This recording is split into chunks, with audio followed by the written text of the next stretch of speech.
Welcome back to Let's Play Pokémon FireRed. Now that we have the move cut, we have a way of getting into the Vermillion City Gym. But before we do that, we're gonna get a few Pokémon. There's something I wanna get close by, but you can't get it until you have registered 10 different Pokémon in your Pokédex. This is Meowth, it's a cat, nothing special. Though I think it does learn a few dark type moves, and by a few I mean bite. So if you don't have Squirtle and you need some sort of dark type attack, I guess you could go with this one. But it's still just a normal type, and well, it does learn the move Payday, which I think is his signature move, which when you use it in battle, I think it gets you extra money or something. There are some calculations behind it, like it gives you either twice or 5 times, depending on which generation you're playing, the money of which level the Pokemon that use the move is, and I think you can also double that with the amulet coin, which is like a health item, so stuff I don't care about. I mean, you can use it to grind for money, but I don't feel like money is ever really an issue for me. But now we have a Meowth, unworthy of any sort of nickname because I'm never going to use it. Did play a big role in the Pokemon anime though. Well, one specific one that could speak for some reason.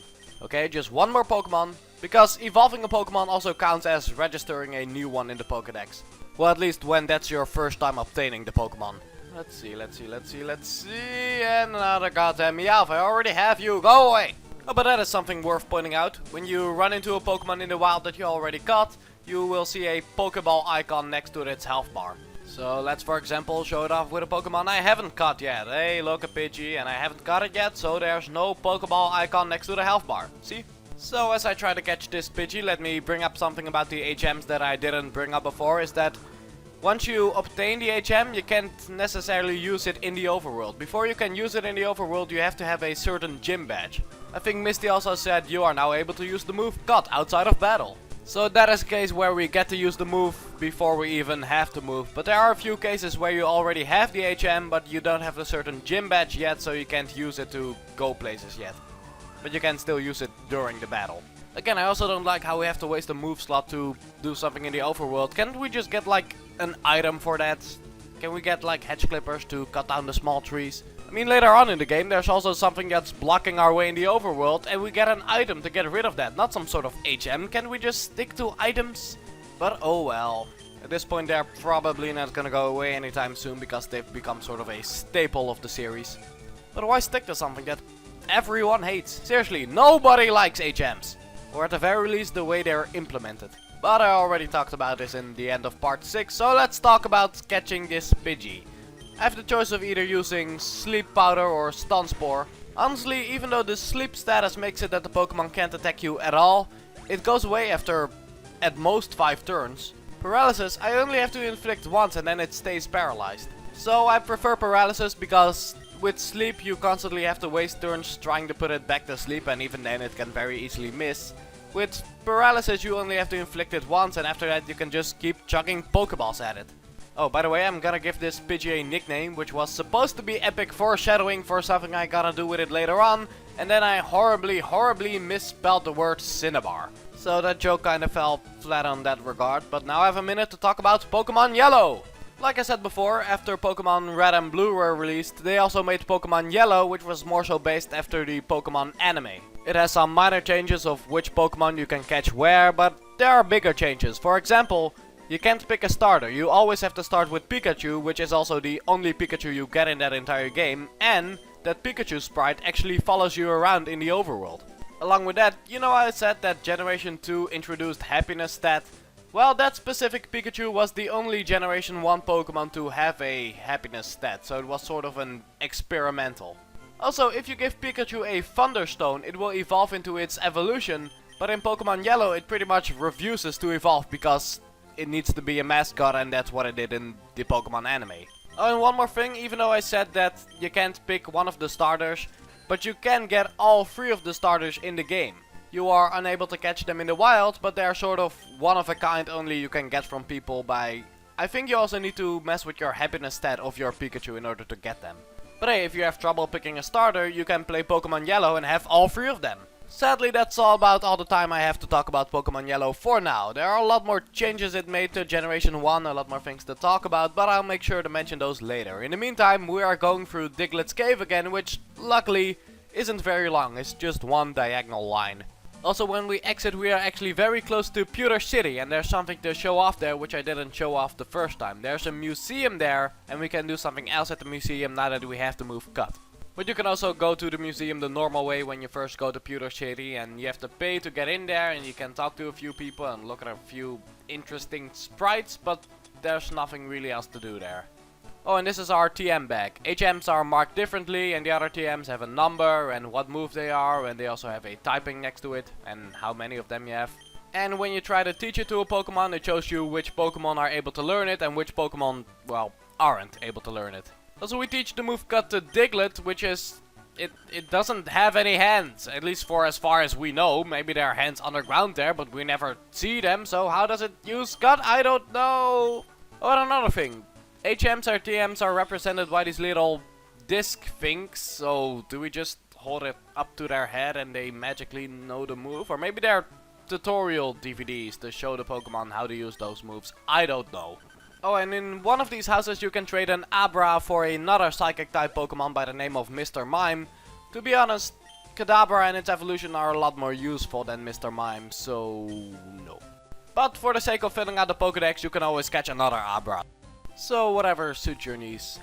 Also, this is the guy who gave us the running shoes, and now we're back to talk to him because we've got 10 different Pokemon, so he gives us the HM for Flash. Flash is okay, you can use it to make animations and build video games, but it tends to crash a lot, so... No wait, that's a different Flash. The move Flash is usually used by Pokemon who are drunk and then they pull their shirt or something up and there's nothing... No wait, that's a different Flash. Okay, I got it this time. The move Flash, you can use it during the battle and it will lower the other Pokemon's accuracy, so that's kind of useful, but I don't usually bother. But it does have an effect in the overworld, which is not gonna come into play just yet. Actually, that overworld effect is completely optional, you don't need it to beat the game, but it's pretty useful for certain locations we'll be seeing later on. And I give it to Cannabis. To be honest, I don't have too much of a problem with HM's early game, because then I still have Pokemon I know I'm gonna replace later on. However, for later in the game, you're gonna have to use HMs for when you probably already have the team you wanna stick with. I mean, you could always, for the time being, put one of those Pokemon out of your party and replace it with an HM slave. But then the other Pokemon you left behind for now is not gonna get the experience and you might need it to survive. But I digress. We are now back in Pewter City and we are going to take the back entrance of the museum, which you can only get into if you have to move cut. We're here because if we talk to one of the professors, he will give us an old ember. Just like the fossils, we can later use it to revive a different Pokemon way later on in the game. Also, the Pokemon you get from the fossils and the old ember are... That's the only way you're gonna get those Pokemon, because they're extinct. You can't find them in the wild. But now that we're going back to old places, I quickly want to talk about something I didn't show off. And that's in the Pokemon Center, right before Mount Moon, there's a man there that sells you a Pokemon for a pretty high price by the name of Magikarp. The Pokemon Magikarp is useless. The only move it learns is Splash, which doesn't do anything. The Pokemon also looks dumb and has a derpy ass expression. In fact, it looks like this. So why do I feel the need to talk about it? Well, you'll see. You'll all see. Also, it's a water type, but I just wanted to get it out of the way because it's important for something later on. Well, it's not actually important, it's sort of meant to be a joke. But I think that pretty much clears up all the preparation we needed to do for this part. So, it's time to take on the Vermillion City Gym. And I think I mentioned before, we can't do this before doing the SSN because there is this dinky ass tree in the way. So we have Duck cut it down with its nose, I guess. And we can get into what's possibly the worst gym in the entire game. Not in terms of difficulty, mind you, but it's annoying because of this gym's gimmick. As you can see, this gym is full of trash cans and we have to find 2 randomly generated switches in these. And it's not as easy as just checking every single trash can, because we also need to find both of them in a row. Also, these switches are for opening gates in front of the gym leader. But you can check every single trash can for the first switch. But after that, 2 things can happen. Either you're lucky, check the right trash can and find the switch to open the other half of the gate, or it's the wrong trash can and the gate completely closes, so you have to find the first switch over again. So again, it's not really difficult, it's just a tedious luck-based process. So that's annoying about this gym, along with the fact that you need an HM slave in order to get in here in the first place. So now that I have that little rant about the way, let's talk about this gym. This is the electric type gym. So seems like the perfect timing to talk about the electric type. What it's weak to, what it's resistant to, so let me look at that right now. It is resistant to electric moves, flying moves and steel type moves. And the only thing it's weak to is ground type moves. I think that electric types are unique in the fact that they have only one weakness. And there's actually a Generation 5 electric type which has an ability that makes it immune to ground type attacks, so that one pretty much has no weaknesses unless you use some sort of move or ability that changes its ability.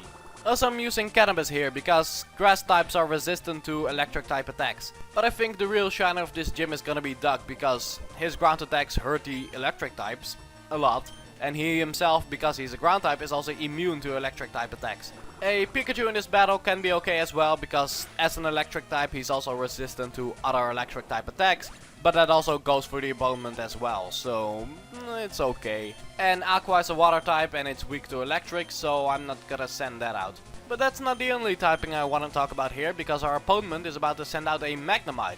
And if you remember, Magnemite is an electric steel type, the only Pokemon that got changed to a steel type when Generation 2 came along. So let's talk about the steel type. As you can see right there, steel type is weak to fighting type moves, but also to fire type moves and ground type moves, meaning that Magnemite here is 4 times weak to ground type moves. Because, again, electric steel, electric is also weak against ground. However, steel is resistant against a whole lot of things. Let me name the list. It is resistant to Bug, Dark, Dragon, Flying, Ghost, Grass, Ice, Normal, Psychic, Rock and Steel. Almost every other type in the game, and it's also immune to Poison. The only thing it's normally damaged by is Water and Electric until Generation 6, where it loses its resistance to Ghost and Dark type, but also gains a resistance to Fairy type. But jeez, I wouldn't necessarily call Steel types overpowered, but in a way, because they just have so many resistances. By the way, I just noticed something. Look, my Diglett, Doug, is a girl. I had no idea. I just thought that Duck would be a fitting name for a Diglett, but I didn't really pay attention to who. Oh well, it happens. I shall now claim Duck to be a female transvestite as I continue my search for that stupid switch. Oh, what I forgot to mention about the switches is that the second switch will always be next to the first switch, so either above it, below it, left to it or right to it. And even if you checked that trash can before and it was empty, now the second switch can suddenly be there. But yeah, you always have a 1 in 4 chance to find the second switch right away, or you can get lucky like I just was and the first switch might be in a corner, so your chances of finding the second one could be 50-50. I got through that gym way faster than on previous attempts. I'm usually there for a while, but now we have the gym leader of the Vermillion City Gym. This is Lieutenant Surge. He was in the war, I guess. To be honest, I find him a bit forgettable. Then again, you could consider all the gym leaders forgettable because they just stand in a room all day until you fight them. Then they have 2 lines of dialogue, you defeat them and then you leave, never to hear from them again. In Generation 5 the gym leaders have some sort of significance, but here just not really. But why do I feel the need to point out that I find Lieutenant Surge in particular a bit forgettable?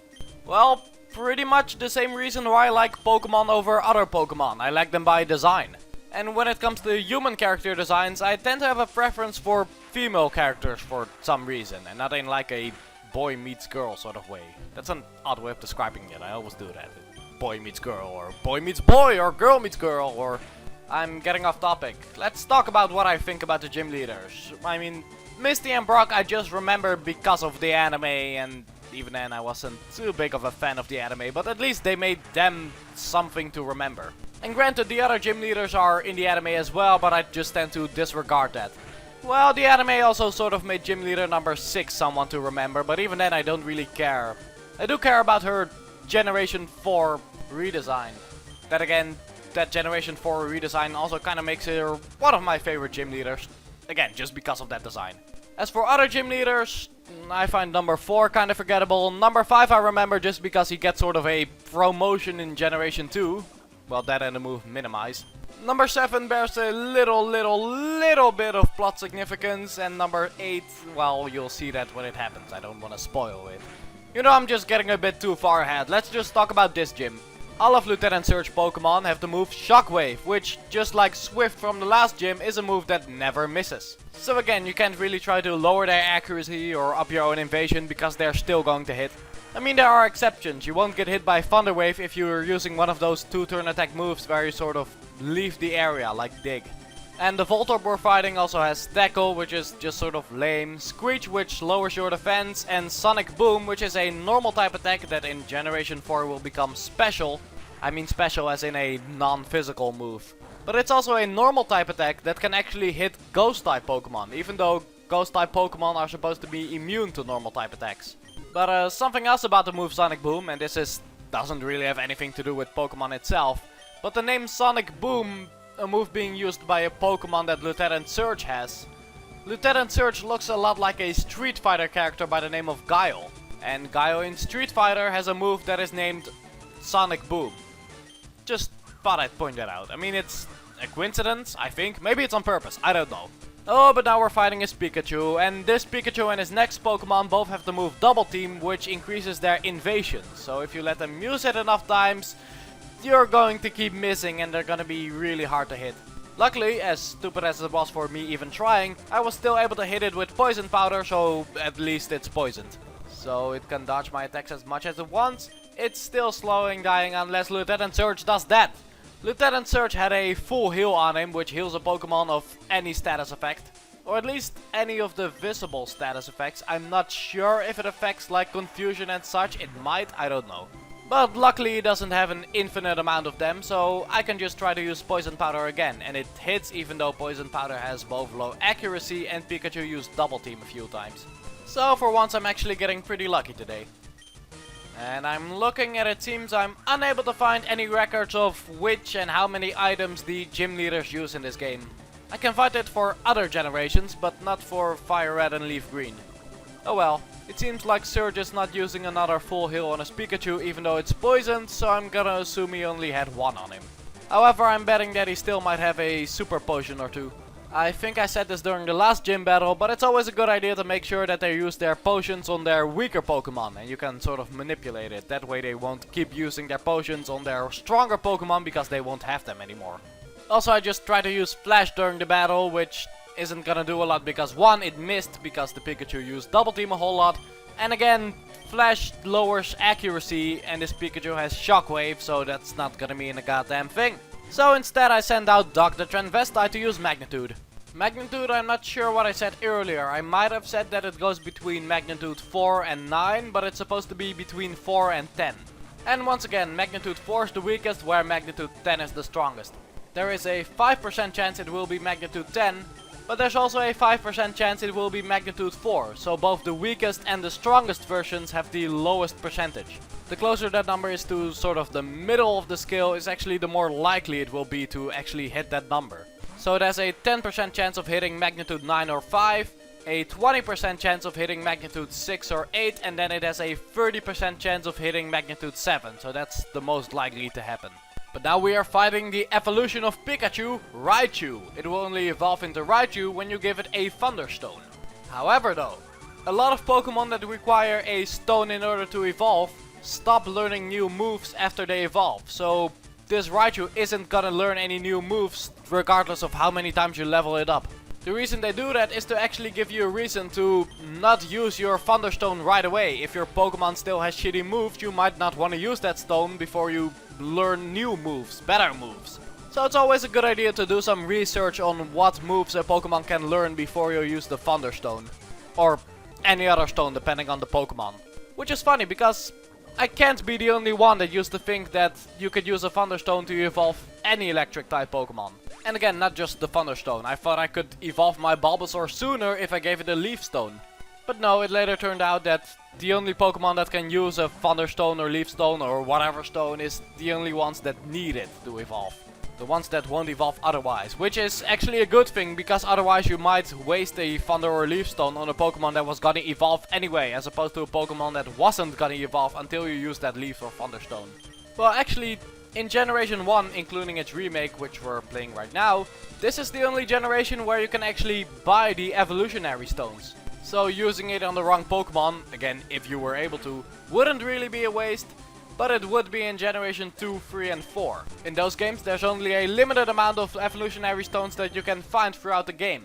Then Generation 5 and 6 actually make them sort of infinite, but it's not as easy to get them as to just go to the store and buy one. Honestly, I like it the best in this generation, where you can just buy an infinite amount of them as long as you have the money. And I don't really know why they bother to give you such a limited amount in the other games. Mostly because in a video game I don't like it when I make a mistake that mistake is there forever. I have real life for that. With that said, no, I don't really dislike the likes of Heavy Rain, because at least in those kinds of games it's the point. Granted, here in Pokemon there are Pokemon we're gonna meet later on where you only have one chance to catch them, and if you fail, well, what I and a lot of other people do is we turn the game off and then turn it on again. But if you don't know that those Pokemon are gone forever and then you save after that, those Pokemon really are gone forever. That's sort of one important rule of Pokemon. Save scumming. Some people might call it cheating, but it's something that the game allows without me having to hack the game. So it's more of an exploit than a cheat. And now look, we defeated Lieutenant Surge. Oh, and Cannabis is evolving. It won't be as cute anymore, it won't look like weed anymore. To be honest, I don't really like the second evolution of Oddish. And as I said before, starting Generation 2, you can evolve it two ways from here. You can give it a Leaf Stone, so it will evolve into Vileplume, or a Sunstone, so it will evolve into Brelossum. And I really like Brelossum, but I don't really like Gloom, which we're looking at right now, or Vileplume. I mean, look at that face. It looks miserable. But anyway, we defeated Lieutenant Surge, so we get a TM by the name of Shockwave, which I already explained earlier, it never misses. Oh, and that reminds me, what I said earlier is that Pokemon that evolve with a stone don't learn any moves anymore. They don't learn any moves naturally anymore. You can still give it certain TMs. But now it's time to, instead of just going to the Pokemon Center that's right here, we're going back to Vermillion City and save there. From there we can now go to the right because we now have Cut and there's some shitty ass small bush there.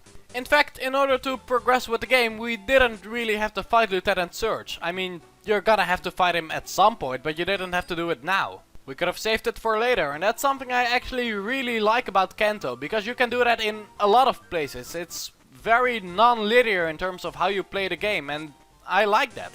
In pretty much every Pokemon game after this, you're always gonna have to fight all the gym leaders in the same order.